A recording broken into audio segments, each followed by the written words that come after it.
प्रिय विद्यार्थियों नमस्कार। पिछले वीडियो में हमने अध्ययन किया था आकारांत पुल्लिंग शब्दों का और आज हम अध्ययन करने जा रहे हैं आकारांत स्त्रीलिंग शब्दों का। हम यह देखेंगे कि आकारांत शब्द किन्हें कहा जाता है और आकारांत स्त्रीलिंग शब्द कौन कौन से होते हैं। तो आइए शुरू करते हैं। सबसे पहले हम समझते हैं कि आकारांत क्या है।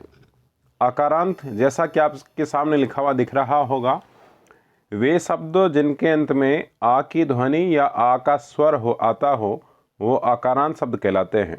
जैसे कि हमने एक उदाहरण लिया, नीचे दिए गए शब्दों में से आपके सामने लिखा है दोला।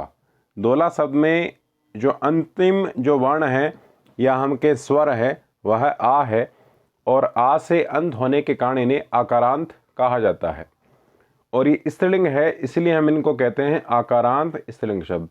तो यहाँ आकारांत आप सभी समझ गए होंगे और आकारांत स्त्रीलिंग शब्द क्या होते हैं वो भी आप समझे होंगे। अब हम देखते हैं कि संस्कृत में कौन कौन से आकारांत स्त्रीलिंग शब्द हैं। वैसे इनकी कोई गिनती नहीं है, सामान्य रूप से मैंने प्रयोग में आने वाले शब्द यहाँ लिखे हैं और उनके सामने उनके अर्थ भी मैंने यहाँ लिख दिए हैं। जो प्रारंभिक कक्षाएं होती है संस्कृत के लिए उनके लिए ये काम के हैं और बाकी उच्चतर कक्षाओं के लिए भी ये नींव का कार्य करते हैं। तो देखते हैं शब्द और उनका अर्थ। जैसे कि पहला शब्द लिखा है दोला।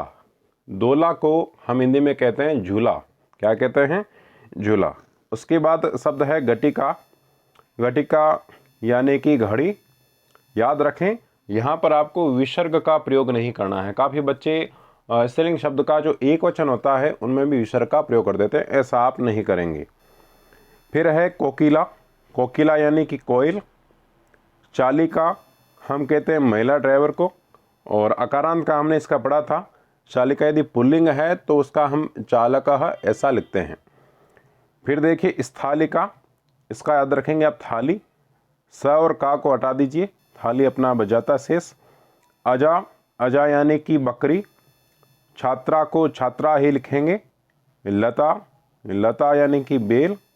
प्रयोगशाला, प्रयोगशाला अर्थात प्रयोगशाला। लेखिका, लेखिका लगभग वही अर्थ आ रहे हैं जो आपके हिंदी में है। शिक्षिका, शिक्षिका। पेटिका, पेटिका यहाँ संदूक भी आप कह सकते हैं। और इसके आगे यदि हम जोड़ दें कुछ शब्दों को, जैसे अग्नि, तो अग्नि पेटिका आपकी माचिस बन जाती है। माला का अर्थ माला ही होता है। सेविका, सेविका या नौकरानी। नौका, नाव। नाव के लिए एक और शब्द का प्रयोग करते हैं जो होता है नव। छुरिका यानी कि चाकू। कलिका, कली। गायिका, गायिका सिंगर, जो आपके फीमेल सिंगर होती है गायिका। सूचिका, सुई। पिपीलिका, चिंटी। इस शब्द को ध्यान से रखें। ये शब्द देखें, यदि कोई उच्चतर कक्षाओं के विद्यार्थी जुड़े हुए हैं तो ये शब्द एक बार जो सीटेट का पेपर होता है उसमें भी आया था। ये मात्राओं का थोड़ा कन्फ्यूजन रहता है। पिपीलिका पहले छोटी मात्रा है, फिर बड़ी की मात्रा, फिर वापस छोटी मात्रा है, तो ऐसे आप याद रखेंगे। कुंचिका, कुंचिका यानी कि चाबी। द्विचक्रिका कहा जाता है साइकिल को। और उत्पीठिका अर्थात मेज, जिसे हम इंग्लिश में टेबल शब्द का प्रयोग करते हैं। मक्षिका, मक्खी। और यदि इससे पहले आप मधु शब्द का प्रयोग कर दें तो शब्द बन जाता है मधुमक्षिका और हमारा हिंदी अर्थ बन जाता है मधुमक्खी। उसी प्रकार अग्निपेटिका, माचिस। मापिका, पैमाना, या फिर इसका इंग्लिश वर्ड है स्केल। वीणा, वीणा वाद्य यंत्र की बात की जा रही है। धाविका, धाविका फीमेल रनर। खटुआ कहते हैं चारपाई को, लोकल लैंग्वेज में मांचा कहा जाता है। चटका, गौरैया, चिड़िया को कहते हैं। और पुल्लिंग यदि है तो उसको चटकः ऐसा हम कहेंगे। वृदा, वृदा, और इसको हम बुढ़िया कह सकते हैं। मैंने ये कोष्टक में इसलिए लिखा है क्योंकि बुढ़िया थोड़ा कहना अजीब लगता है, इसलिए वृदा को वृदा ही कहें तो ठीक रहेगा।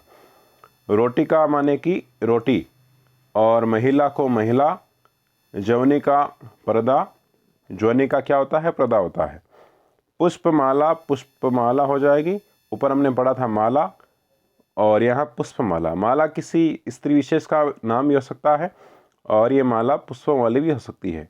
त्रिचक्रिका हम टैक्सी को कहते हैं। त्रिचक्रिका, 3 चक्के जिसके होते हैं उन्हें त्रिचक्रिका कहते हैं। और ऊपर हमने पढ़ा द्विचक्रिका, तो वो साइकिल होती है। बालिका अर्थात बालिका, पुस्तिका पुस्तक।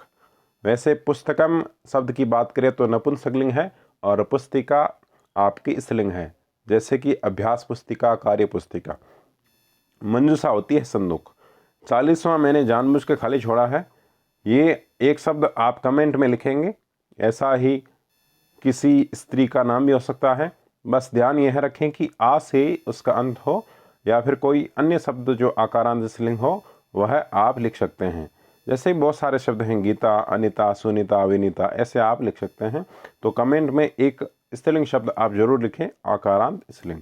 मैं उम्मीद करता हूँ आप लोगों को ये अच्छी तरह से समझ आया होगा कि आकारांत क्या होता है और स्त्रीलिंग क्या होते हैं। स्त्रीलिंग का मैंने बताया आपको कि वे शब्द जिनसे किसी स्त्री जाति का बोध होता है स्त्रीलिंग कहलाते हैं। तो अच्छे से इसको आप समझना। फिर भी यदि समझ नहीं आ रहा हो तो आप कमेंट में ज़रूर लिखें। अगली वीडियो में हम बात करेंगे आकारांत नपुंसकलिंग शब्दों के बारे में। तब तक आप इसको अच्छे से देख लें। धन्यवाद।